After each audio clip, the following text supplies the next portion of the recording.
The Whiteout podcast, episode 8. We want to welcome in Ross Levitan. He hosts the Ottawa Senators Locked podcast, and it works for CJOB doing sports and news. Ross, how's it going?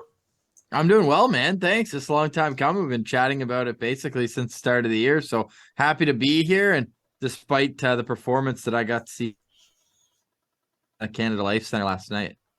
Yeah, it was a big win for us. Not so great game for you guys, but I mean, with all the injuries and sort of, I don't know. Like right now, I look at the league and it's the league's sort of in shambles with the amount of injuries going on right now. So every game is could go either way for me. Like if you were to bet on some of these games, it's a shot in the dark. And Yeah, it really is, man. I feel like we're seeing a lot. I don't know if it's more injuries or the schedule just being back to 82 games. And, I guess down the stretch, it was a bit of the same problem because you had all those postponed games in January and February last year, and then all tightly wound. And like example, last night, Ottawa was playing third game in 4 nights, and so was Winnipeg, right? Those back-to-backs on the weekend. And it just kind of lends to more injuries, everyone up and down the lineup. But it's no excuse. I mean, that's not why Sens lost the game per se. I think you can kind of match most of the injuries, kind of tit for tat. Two top six forwards out of each lineup with Ehlers and Wheeler, and then Norris and Stützle on the other side. Both had a top 4D out of the lineup as well, with Schmidt and with Artem Zub, and both had a couple third liners out, like Matthew Joseph and then Mason Appleton. I mean, the big one is Connor Hellebuck, but I did the stats today, and Ottawa's 4 wins in 11 losses in 15 games against backup goalies this year. So that is just brutal. yeah, that's terrible. And I mean, don't get me wrong. Like Riddick's had a fantastic year being the backup, but in the same respect, I mean, Hellebuck going down is pretty much like, I don't know, you're the backbone of your team getting out of the lineup. So it is crazy, but the back to backs are really going to hurt any team. And I think especially like if you're looking at an Ottawa Jets matchup after back to backs, it's tough on Ottawa because the Jets do have a little bit more depth than Ottawa. So it's when we look at that ways, I mean it's tough on any team to come off back to backs, but then a bunch of players being out, not having a ton of depth, it's crazy. So I guess we'll get into just what did you take away from the game against the Jets. Yeah, I feel like it was a tough game to get like a read on for a wider sample size rather than, after that Sam Gagner goal right before the end of the first period, you're like, okay, I have a feeling I know where this one's going to make it 3-1. And we always talk about momentum goals, and Ottawa's had a lot of trouble in the defensive zone, kind of picking up assignments and not allowing free lanes to the net and backdoor passes. And these momentum goals are goals in the first 2 minutes, the last 2 minutes, and the 2 minutes following a goal for either team. And Winnipeg had 3 of them before the second minute of the second period, right? They score right off the bat a minute in, and great goal. I mean, tough miscommunication behind the net with Thomas Chabot, and then all of a sudden it's bang, bang, and a great kind of baseball swing from Stenlund to get that goal. Second one, you're looking at Morrissey just going right down Broadway, and, took the wrong way around the pick and just left it wide open. That was brutal. But then, yeah, to end the period on a delayed penalty, getting that goal, and then Kyle Connor scoring at the start of the second, you're like, all right, this one is very one-sided. And I would have probably made a goalie change if I was head coach for the Sens after the first period. Not like they were brutal goals on Cam Talbot, but just to spark the team because they outshot their opponent. They can't finish around the net. 5-on-5 has been really tough for Ottawa recently. They've got the best power play in the league right now, but they're not taking advantage and turning it into solid 5-on-5 play. It's been pretty tough to watch. It was a dominant win, top to bottom from Winnipeg, and then they just shut it down in the third period. I think a lot of the Sens kind of shooting metrics came in that third period. Like they ended up winning the Corsi battle, shot attempts. They had more expected goals. All that was just score effects to me in the third period when it was already out of reach. So that's where you can kind of throw the advanced stats out the window and just be like, all right, one team got out to an early lead and then just kind of coasted their way home. Yeah, and I mean, especially in like a game like that, right, where it is sort of one-sided even going into it. I think everybody, the expectation is the Jets to win that game, even with some of the injuries. So we talked about earlier before we started the podcast. We said how you were there and you didn't seem like the crowd was into it. It felt very dry. Just sort of, I guess, go over your experience being at that game. Yeah, you know what? I'm used and I lived in Toronto for 5 years before I moved here, and you're used to Leafs Nation getting up in your face and probably a little too much. You'd like them to, realize that it's just a game, and you just because you're wearing another team's jersey doesn't mean that you're a bad guy. But here it was like there was nothing. Like usually you get a few lighthearted chirps or something, but I don't know. You could hear a pin drop a lot in that arena, and I felt for a 5-1 game in the third period, like not that the place was empty. It was a decent crowd. Like, I'm not saying, hey, get your ass to the game, but make some noise. Like, get into it. Show the guys. Like, usually, I feel like after a dominant win, usually it's like with 1 minute left, everyone will stand up and kind of give a proper ovation. There was none of that. Like, maybe it was too early of a 5-1 lead. It almost felt like not worth it, but I don't know. I still think you got to give the boys credit for jumping out to that lead and playing well all night. So hopefully during the stretch run here, if they can maintain a battle for top spot in the Central, we see a little more noise. Because I mean, for the 80 games they don't play the Sens, I'm hoping for the Jets to do well. So I mean, I was at the game where they beat Colorado 5-0, and even that, like, it was like there wasn't any sort of maddening ovations. There were a few good Talbot, like chirping him chants. I like that. Always a fan. But yeah, beyond that, I would have liked to see a little bit more from like the chanting and the vibe aspect of a game, because that's why I like going to hockey games, to have that experience. And it's unfortunate that it seems like a little muted right now.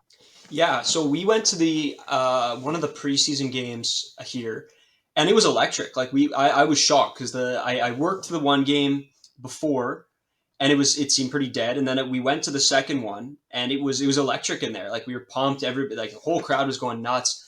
And then as the years start to progress, I think after the initial shock of the Jets being good again this year, it's gone down. Like it's been very quiet. It's like if it's not a 1 goal game, the crowd isn't there, and which is Yeah, terrible, right? Like when it's unfortunate. yeah, when we are one of the best teams in the National Hockey League right now, and the fans aren't reflecting it. And I don't mean to like say that the fans need to be better, but help the team out, right? Like they play off the energy we give them some nights, so maybe back them up a bit. And if they're doing well, show some appreciation.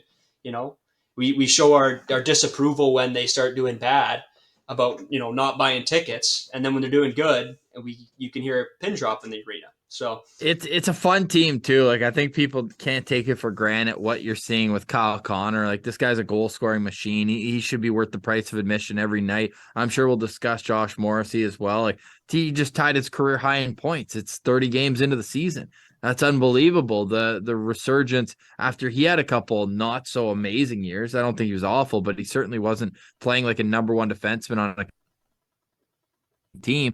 And obviously Connor Hellebuyck's back to his Vezina form. Obviously he didn't play last night, but when he's been in this year, what's he got, a 928 save percentage? Unbelievable. So yeah, I hope that I can get out to more games myself and bring the noise. Obviously being an Ottawa guy and a Sens fan, I had to get a Whiteout jersey though. I mean, shout out the Whiteout pod, but had to get the Whiteout jersey for if and when playoffs come around. So I got the old vintage Keith Tkachuk jersey in the back to kind of bring it in with the Ottawa with Brady and all that. And I actually had a chat with Brady's grandpa last night. That was kind of cool seeing him at the game. He's a Winnipegger, born and bred. So I said, this wasn't as fun as last March, when Ottawa scored 4 in the third to win. He said, that sucked. So I had a good laugh with him about that. But this is just a fun team top to bottom. Like you look at the depth down the middle, and that's where I highlighted yesterday that this was going to be won and lost. And Ottawa has a lot of wingers that take draws. So even like face-off numbers be damned. It's more during 5-on-5 play, and you can kind of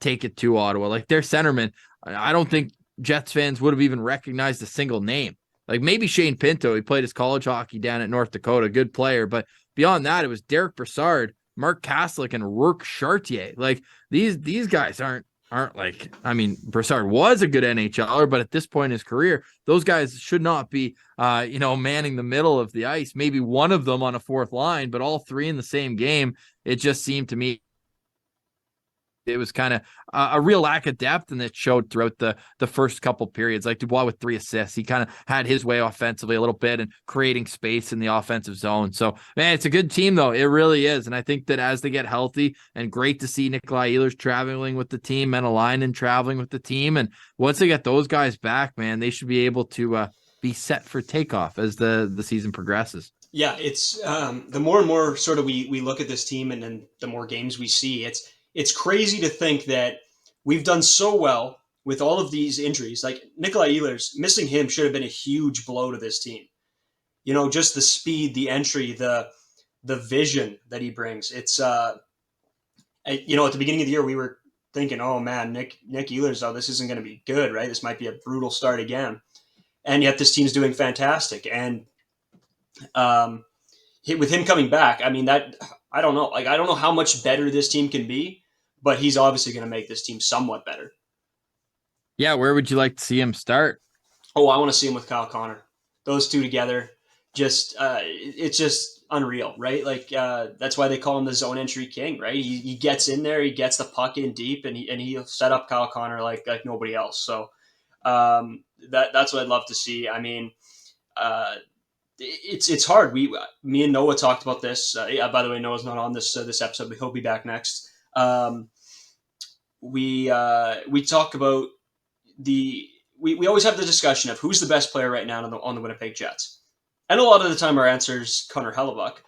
But when we're talking about just the players in general, Kyle Connor's been so good, but you can't take anything away from Mark Scheifele, Dubois, Wheeler. There's an argument for a bunch of them, and Josh Morrissey is probably one of the most non-talked about players that they need to talk about. This guy, it might be one of the best defensemen in the whole league, and outside of Winnipeg, I don't really. People are starting to, but we really don't hear enough about him. Yeah, I think we're starting to though. I mean, I'm seeing a few polls from some national writers like, "Hey, is he actually in the Norris conversation?" I'm super. My brain gets put in a pretzel when I hear Josh Norrisy. It's a great little play on words, but like, there's already a Josh Norris. Like, are you playing on like? It just gets me in an absolute pretzel. So I mean, I got to either get used to it or figure it out. But yeah, that's kind of throwing me for a loop there. But he certainly deserves everything he's getting. I mean, how about that spinorama to go up ice and avoid the touch up on that delayed penalty, ultimately allowing that goal before the end of the period. My brother-in-law turns to me and he's like, "Yeah, they're just trying to kill the clock here, get the full 2 minutes with the fresh sheet, and the next thing you know, it's in the back of the net." So, I mean, Morris, he was the driver on that. He gets a goal as well in that game, and you can't win in this league without a number one defense playing like that. And I don't know if they've had a legit one since Bufflin left. And obviously, he was a different type of defenseman on top of that, a guy who's more going to beat you up physically than carry the puck and control the pace of play. And that's exactly what Josh Moore, like, who's the last guy? Toby Enstrom? Like, who's the last guy who was on the Jets decor who like could carry the mail up the ice consistently and get into the ozone? Yeah, you know, and we talked about that. Our first podcast of the year, we talked about how we didn't see a number one defenseman on this team. And then right off the bat, Neil Pionk starts to heat up. So we were thinking, oh, maybe he's going to blow up. And then Josh Morrissey came out of nowhere, and I think shocked the whole fan base. It was unreal, and it's fantastic to see. But you're right, we haven't had a defenseman like this. I can't even think back to anybody that compares to him. That's what's crazy. It's really impressive. Now, Pionk in his own zone can be a bit of a mission sometimes here and there. You saw him take that penalty on Brady Tkachuk in the first period, ultimately ending up in the back of their own net, just kind of out muscled and grabs on. I know Brady's a big boy. A lot of defensemen have trouble with him, but that to me was a bit of a head scratcher. I know the organization's really, really high on him, but at the same time, he's a guy who I think defensively probably needs to take a step in the right direction here going forward. Well, and Bonus talks about this quite a bit. Is how we need to play in our own end before we play in their end, right? And Yeah. it's you're right in the aspect of we're pushing that, but then not really enforcing it. Like, I don't know, Pionk's got to have some, uh, I guess, responsibility, and I don't think they're really pushing that too much on him. When I think that has to be, if we're pushing it on everybody else, and we see a guy make error after error after error, something's probably got to be said. And especially with the amount of defensive depth that we have on this team,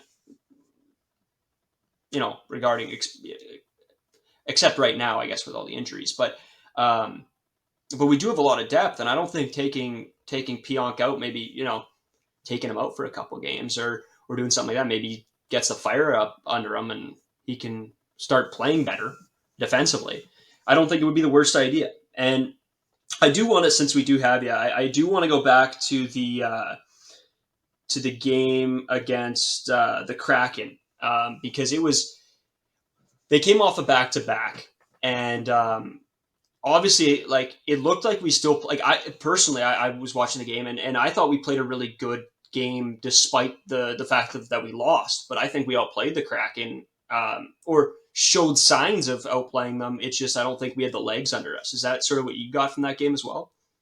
Yeah, and those are just schedule losses, right? When you have to travel and then play the next night in another road city, those are tough to overcome. And I thought they did a good job throughout the majority of that game, earning themselves a lead. And then, you flip the channel, flip it back, and all of a sudden they're on the wrong side of it. And yeah, probably ran out of a little bit of gas there after 40 minutes. And hey, credit to them for getting the power play. That's what you need on nights where maybe 5-on-5 you're not going to contribute too much, is make sure the power play is clicking. And they did get those 2 goals, both from Scheifele and Dubois on it. And then again, just like they did in the Ottawa game, but they were the beneficiaries of this, is those goals at the start of a period. Like, if you score in the first minute of the period, you really just put the other team on their heels. And Ryan Donato getting that one 16 seconds in, it just kind of changed the whole tone. Even though it was just tied at that point, I know they scored the winner in the last 5 minutes.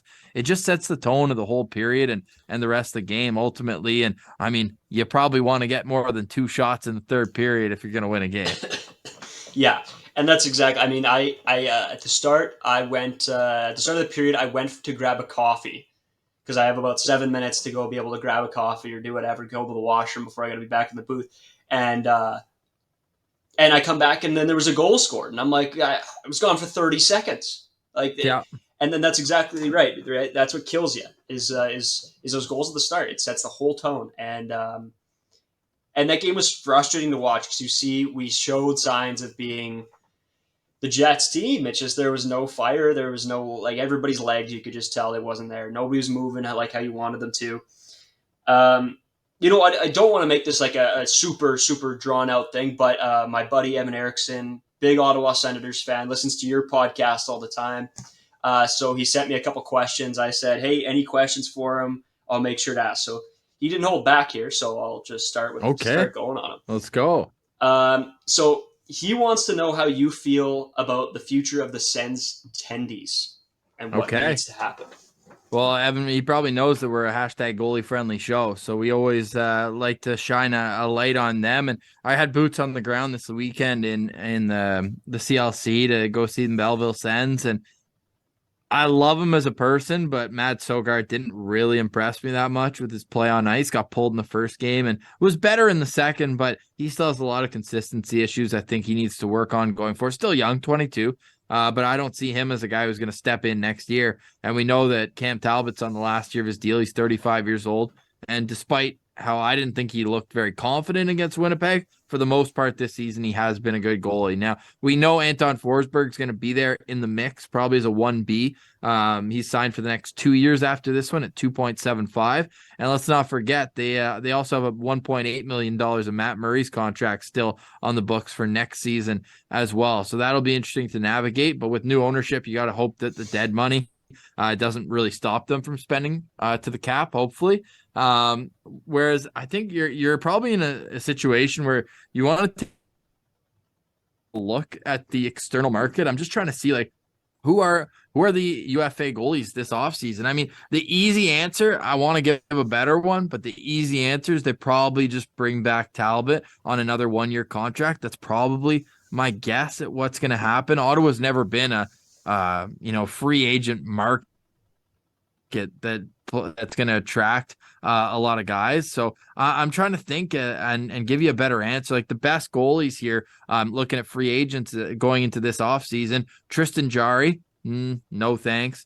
Martin Jones, no guy. I know he's having a bounce back year with Seattle, but now, well, maybe not even anymore. His save percentage dropped down to 880. But yeah, if I sort it by save percentage of this season, the best goalie is Craig Anderson, and we've been there, done that with the Ottawa Senators before. So I think you're probably just going to look at bringing back Cam Talbot, 35 years old. He's probably got one more decent year under his belt, but does that give me a whole lot of confidence?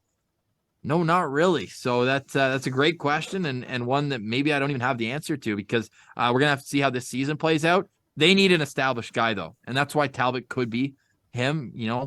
But does he give me a whole lot of confidence? No, not really. Yeah, you know what, I've been keeping up so much more this season on the NHL, just with other teams. Like I know throughout the years I've always kept up with my teams and whatnot, but this year I've really started to expand, and I love not love Cam Talbot, but I think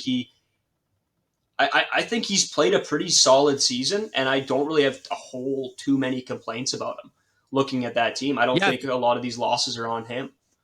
yeah, he's 8-8 on the year, and if you go to his game log, it's super interesting. If you sort it by save percentage, he's had 4 just awful games where he's got an 820 or worse save percentage. Vancouver, Winnipeg, LA, and San Jose. San Jose allowed 3 goals on 7 shots, and LA allowed 5 on 14. Oof. The other two, a touch better, but not really. 5 goals against in each of them, 27, 24 shots, respectively. But every other game, he's given them a chance to win. His save percentage has been over 920 in 10 of his 18 starts. So he's had 10 really good games.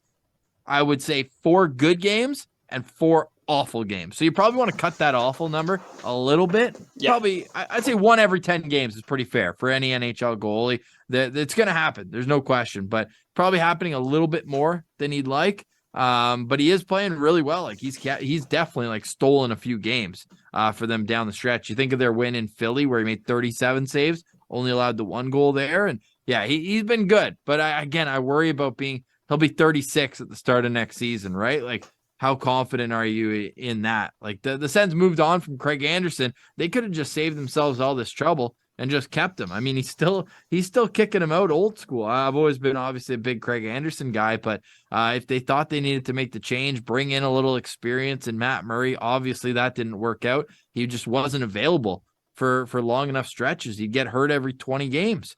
And it yeah, was just impossible to trust him as the number 1 guy. So I like the move. I was never a Philip Gustafson guy either, but sure enough, he goes out there. He looks like a Vezina guy with Minnesota this year. He's 6-0 in his last 6. Goalies are such a fickle position. Ask me again in April and ask me again in July. Hopefully I'll have a better answer for you. yeah. It's we like again we've talked about this plenty, but goaltending is such a weird position this year. And I think especially this year, we we went from there being a lot of good goalies on a lot of different teams. Now there's 3, 4, 5 really top tier goalies, and then it drops off immensely. You have a couple guys in the middle, but there's not a lot. It's your good goalies, and then you're whoa, like we need to make some changes, but there's not really changes to be made. And I think that's just a problem around the league this year. There's a lot more guys that are scoring with being very creative out there and scoring different in different ways. And I don't know. I think the goalies, like defensemen, are sort of on the back burner right now. It's all about goals. Yeah, I mean that's great for fans though, right? You'd hope so. You'd hope so. Driving. I mean, like we talked about in Winnipeg, it really hasn't been a fan. Like we sell out the building pretty good most nights. Like it's usually packed in there.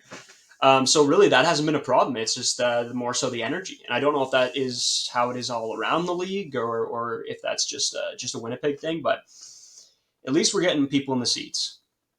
Yeah, and I mean you're getting results too because you know that the place will be electric in the playoffs. Oh, everybody, the whiteout comes. It's over.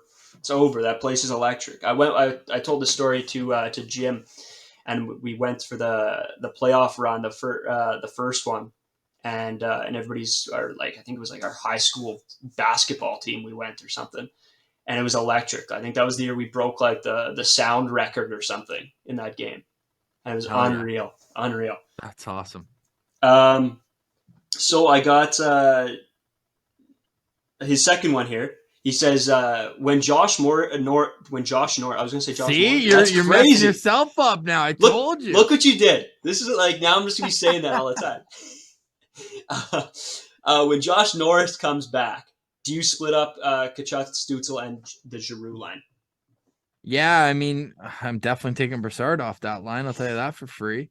Stützle was good there in spot, but Brady is just so good with Josh. They just work off each other. And I hate when guys lose their spot in the lineup due to injury. It's not his fault that the shoulder popped out on a face-off, right?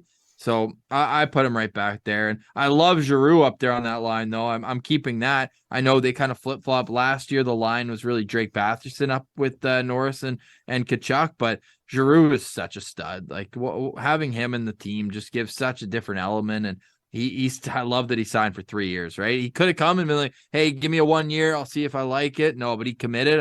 I think that top line, and then if you move Timmy into a spot on the second line with the Brinket and Batherson, you could set yourself up to have 2 real good scoring lines. And I don't think they gave Stützle and DeBrinket enough time together. They brought him in, and then the whole offseason, it's like it's going to be Stützle, DeBrinket, Giroux. That was the whole plan, and have that line from last year stay together. They gave him 1 game, and DJ's like, yeah, nobody wants to shoot the puck. Everyone's passing. So it didn't work. But you know what? I think that if Stützle and DeBrincat get some extended time together, I think they could create some magic. So to answer his question, yeah, I put Norris right back with Kachuk. I mean, the infamous saying, or maybe famous saying, because it was tough at the time, but it's aged very well. Nobody knew who Josh Norris was when he was acquired in the Erik Karlsson trade. And the first thing that Pierre Dorion said, he goes, well, like he almost said it like standoffish. He's like, well, he's Brady Kachuk's best friend. And we're like, is he good at hockey? Turns out, yes. 35 goals last year in 66 games. But I thought that was hilarious because they played at the U.S. program together. They were line mates there when they were 15 years old. So it is kind of cool, a little friendship tour, how they were able to bring those two back together. Yeah, it's so funny. So like I think what gets underestimated so much is the chemistry, the line chemistry, right? Who you play with. It makes such a big difference. I think back to, I'm a Canucks guy as well, so I think to Daniel and Henrik, right?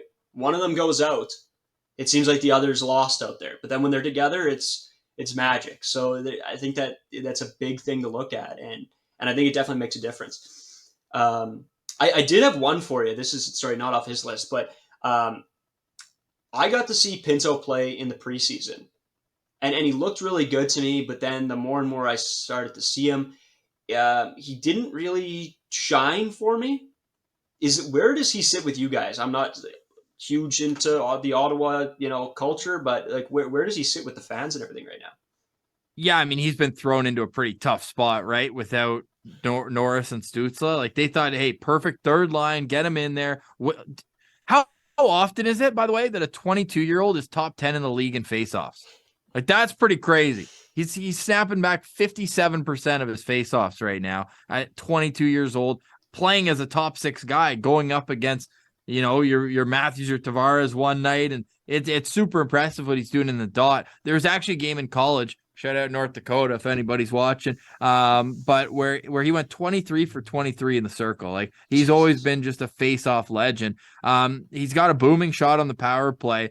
Funny enough, 2 of his 10 goals, so 20% of his goals have been game winners. However, you do want to see more from him at the same time. It's a tough expectation for a guy who missed all but 5 games last year. So, like, it's a lot to ask, but they're in a tough spot without it, right?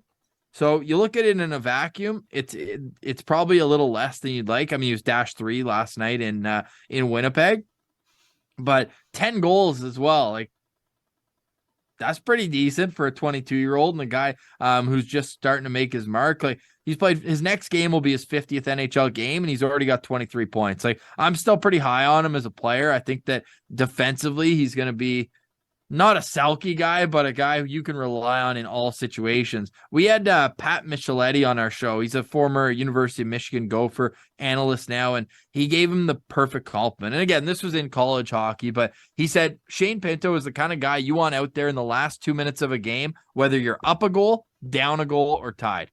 You can get offense out of him if you need one. You can shut it down if you need to not give up anything. And if it's even, well, he's probably going to win the faceoff and get you possession. So I still think there's so much value. And a lot of people gave me shit on Twitter when I put out, I said, I wouldn't put him in a Jake Chychrun trade. I know how valuable Chychrun is, but imagine they did that. Then their center depth would be absolutely insane right now.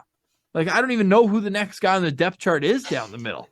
Like a 20-year-old Ridley Gregg, he's not ready for the NHL right now. He's too little. Like he's like 160 pounds. I like Ridley Gregg, don't get me wrong, but he's not playing second line center in the NHL right now.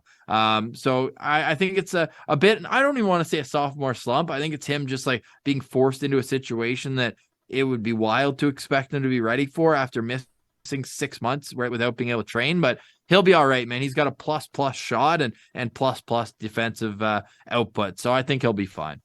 Well, we just got a break here quick, but before we do, I'll say this. I think faceoffs are such an underrated.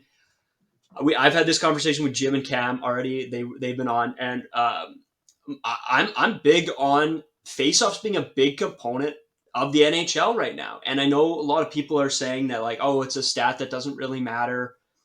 But for me, it's that's where possession starts, is on the draws, and I think it's very underrated as a stat. And yeah, it's I don't know, where do you stand with faceoffs? I guess I'll go before we take this quick break. The funniest part here, and it kind of goes against my point, but the Chicago Blackhawks are currently leading the NHL in faceoff percentage. They're last in the entire league. However, beyond that, only the Ottawa Senators are in the top 10, aren't in a playoff spot. So 8 of the top 10 teams in faceoff percentage find themselves in a playoff spot. Is that coincidence? Maybe to an extent, but also when you see Boston number 2, Dallas number 3, Vegas at 5, Carolina at 6, those are all really good hockey teams. Yeah, I think it's a weird stat, right? Because of course it's not the measure all be all of statistics, but it's something to at least keep in the back of your head. I think I wish we could get like high leverage face-offs, because yes. I feel like, whether it's the first face-off on a power play, I always think is an important one, because you don't want to lose 15 seconds right off the bat, or third period face-offs in your own zone. Those are ones that I think would be my favorite to look at, because just off an offside or something, those face-offs aren't as important, obviously, at the end of the day. Hell yeah. Awesome. Looking forward to it. We'll talk to you again soon. All right. See you, man. All right. See you, brother.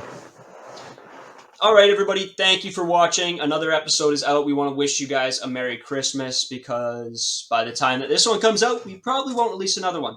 You can look out for one before New Year's. We'll do a before New Year's episode as well, sort of recapping the last couple of games here. And we want to thank you guys. I'm going to shoot Ross's information down below.